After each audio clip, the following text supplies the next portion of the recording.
Hello friends, Ramkrishna Hari. मी रेश्मा स्वागत करते तुमचं आणखी एका नवीन व्लॉगमध्ये. आत्तापर्यंत मी तुमच्यासोबत माझं मॉर्निंग रुटीन तर शेअर केलेलं आहे, पण आज मी तुमच्यासोबत माझं इव्हनिंग रुटीन शेअर करत आहे. इव्हनिंगच्या वेळेला देवासमोर छान आरती लावली की मन अगदी प्रसन्न होऊन जातं.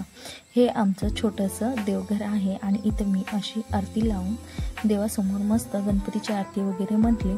त्यानंतर अगदी जुन्या काळापासून जसं तुळशीला उदबत्ती लावून किंवा दिवा लावून प्रदक्षिणा घालतात त्या पद्धतीने आमच्याकडे आजही केलं जातं. त्या पद्धतीने मी पाया वगैरे पडून घेतलं आणि त्यानंतर इथून पुढे सुरुवात झाली ती माझ्या इव्हनिंगच्या कामासाठी. कामाला सुरुवात करणार तेवढ्यातच माझी चिमणी इथे उठून बसली पहा. मग छान तिच्याशी थोडंसं खेळले, तिचे लाड केले आणि ती खूप एन्जॉय करते आजकाल कंपनी. तिला बोललेलं छान कळतं, समजतं, ती छान रिस्पॉन्स करते. मग तिच्यासोबत थोडेसे लाड केले आणि त्यानंतर मस्त तिला किचनमध्ये घेऊन गेले आणि म्हणलं चल बाई तूही स्वयंपाक करायला मदत कर. मग छानपैकी तिला असं खेळायला दिलं. ती आपलं मस्त खेळत होती. आई हिचाही स्वयंपाक चालू होता. आज आमच्याकडे खूप खास बेत होता.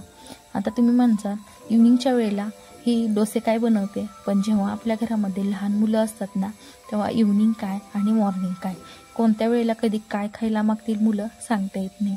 तसंच माझ्या मुलीची फरमाईश होती की तिच्यासाठी आता डोसा बनवायचा, म्हणून मग मी डोसे बनवायला घेतले.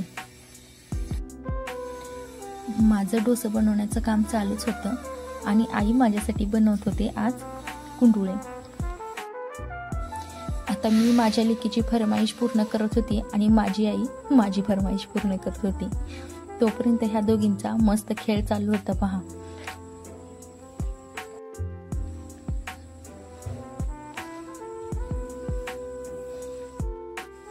छान असे डोसे बनवून घेतले आणि एकदम मस्त कुरकुरीत होत होते बरं. त्यानंतर आईही मस्त कुंडळे बनवत होती. त्या फोडणीचा वास बघूनच माझ्या तर तोंडाला पाणी सुटत होतं. मी हे आईला म्हणलं होतं आज मला वेगळं काहीतरी खायचं आहे, म्हणून तिने माझ्यासाठी कुंडळे बनवायला घेतले होते. चला माहेरात आहे तोपर्यंत आपले लाड करणारी आपली आई असते, हवं मागल ते खायला करून देणारी असते. ह्या सगळ्या गोष्टी मी सासरी गेल्यानंतर खूप मिस करणारे बरं का. आणि आता माझ्या जायची पण उलटी गिनती सुरू झालेली आहे, कारण दिवाळी झालं की जायचंच आहे. छान कुंडोळे बनवून तयार होते बरं का. आता तुमच्याकडे या पदार्थाला काय म्हणतात मला कमेंट करून नक्की सांगा. आणि छान गरम गरम खाऊन घ्यावं म्हणलंच की बाळ उठून बसलं. असं बऱ्याच वेळा होतं की आपल्यासाठी जेवण छान तयार असताना आपल्याला जेवताच येत नाही. पण ठीक आहे, हेही दिवस जातील, नंतर नक्की आठवतील हेही दिवस. तुमच्यासोबतही असंच होतंय का, नक्की कमेंट करून सांगा. भेटूया नेक्स्ट व्लॉगमध्ये. व्हिडिओ आवडला असेल तर चॅनलला सबस्क्राईब नक्की करा.